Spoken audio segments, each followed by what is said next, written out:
आधी पक्ष संघटनेची धुरा सांभाळली, मग संसाराची घडी बसवण्याची तयारी सुरू केली.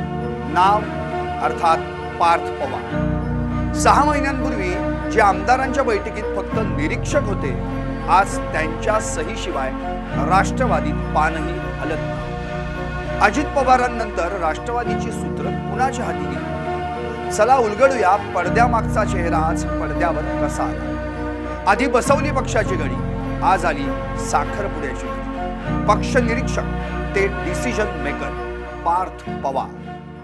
नमस्कार, मी संदीप आणि तुम्ही पाहताय LS मराठी.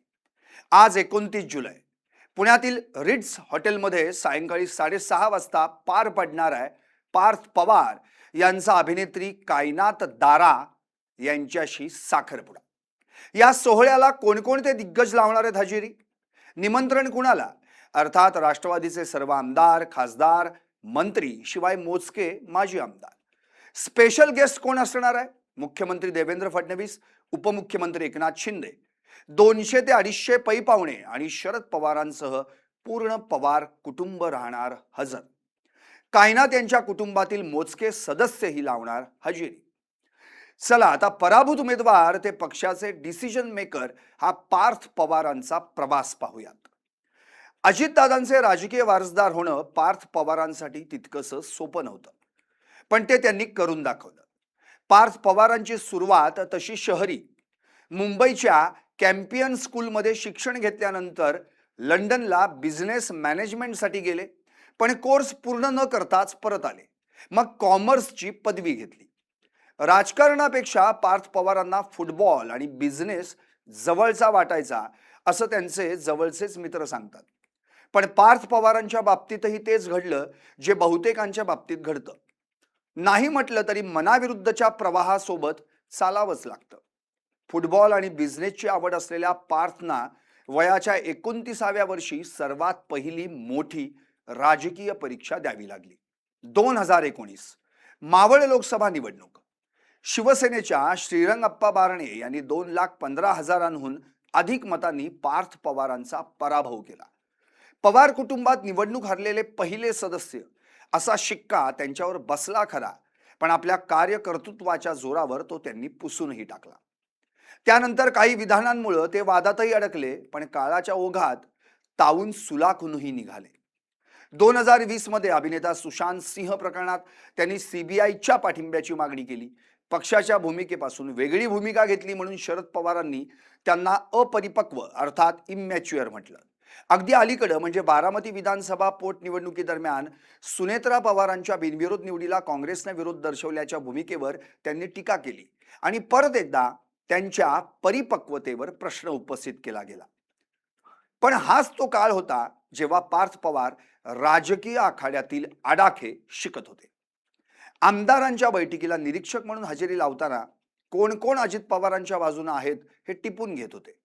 पुढे 2023 मध्ये पक्षात फूट पडली. रोहित पवार, युगेंद्र पवार, पवार साहेबांसोबतच राहिल्यानं अजित पवारांच्या गटात पार्थ यांच्या समोर त्यांच्या पिढीतला प्रतिस्पर्धीच उरला नाही आणि पक्ष आपसुक पार्थ यांच्या हाती गेला. आता मागच्या 6 महिन्यांमध्ये राष्ट्रवादी पक्षाची पॉवर पार्थ पवार यांच्याकडे कशी शिफ्ट झाली हेही पाहू.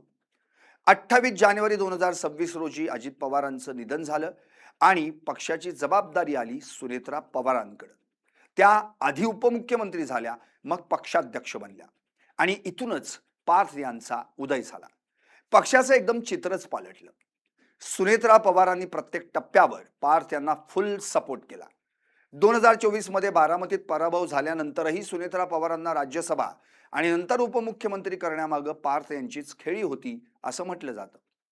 आज पक्ष कोण चालवतोय? संघटनात्मक पातळीवर पक्षातील महत्वाचे सर्व निर्णय कोण घेतंय? तर याचं उत्तर एकच, Parth Pawar, the decision maker. आज पक्षात पार्थ यांच्या मंजुरीशिवाय क्वचितच संघटनात्मक नियुक्त्या होतात. 2029च्या निवडणुकीसाठी निधी उभारण्याचं सारं काम आता पार्थच बघतात. जिशान सिद्दीकी आणि विक्रम काकडे यांना MLCची संधी कुणी दिली? पार्थ यांनीच. ज्येष्ठांचा विरोध डावलून आपली भूमिका कायम ठेवली आणि दिलेला शब्द पाळणारा नेता अशी ओळख बनवली. अजित पवार आणि पार्थ पवार या पितापुत्रांच्या कार्यपद्धतीची तुलना होणारच होती आणि ती झाली देखील. अजित पवार म्हणजे सहज उपलब्ध, सर्वांमध्ये जाऊन मिसळणारे, पण पार्थ पवार अगदी त्या उलट, माय वे और हायवे. अजितदादांची कार्यशैली, कामाची पद्धत म्हणजे सभा, भाषणं आणि सातत्यानं मीडियासमोर. पण पार्थ पवारांची कार्यपद्धती वडिलांपेक्षा वेगळी.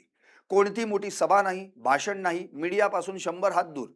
छोट्या छोट्या बैठका, सोबतीला 4-5 विश्वासू सल्लागार आणि आता राज्यसभा खासदार झाल्यानंतर दिल्ली, मुंबई, पुणे, बारामती, देवगिरी यातच कोणाला भेटायचंच असेल तर विश्वासू माणसाकडूनच. आता तुलना म्हटलं की टीकाही आलीच. तीही त्यांनी ऐकली, झेलली, पण टीकेला प्रत्युत्तर मात्र अजिबात नाही. एकूणच काय तर पार्थ पवार म्हणजे राजकारणातील एक गूढ व्यक्तिमत्व, मिस्टिरियस पर्सनॅलिटी. प्रशासन धोरणांवर सार्वजनिक भूमिका नाही, भविष्याबद्दल कधी मुलाखत दिल्याचं कोणी पाहिलं नाही. थोडक्यात 6 महिन्यांपूर्वी निरीक्षक असलेले पार्थ पवार आज डिसिजन मेकर आहेत. त्यांनी वारसा सांभाळला पण कार्यपद्धत पूर्णपणे बदलली. असो, कालच म्हणजे 28 जानेवारी रोजी अजितदादा जाऊन 6 महिने झाले आणि आज 29 जुलै, पार्थ पवारांचा साखरपुडा. या साखरपुड्याला कुणी कितीही दिग्गज नेते मंडळींनी हजेरी लावली तरी आपल्या वडिलांची, अजितदादांची उणीव कुणीच भरून काढू शकणार नाही. आणि त्याचं दुःख किती मोठं आहे हे एक मुलगा म्हणून पार्थ पवारच सांगू शकतात. साखरपुड्याच्या निमित्तानं आज वैवाहिक जीवनातलं पहिलं पाऊल टाकणाऱ्या पार्थ पवारांना त्यांच्या भावी वाटचालीस खूप खूप शुभेच्छा.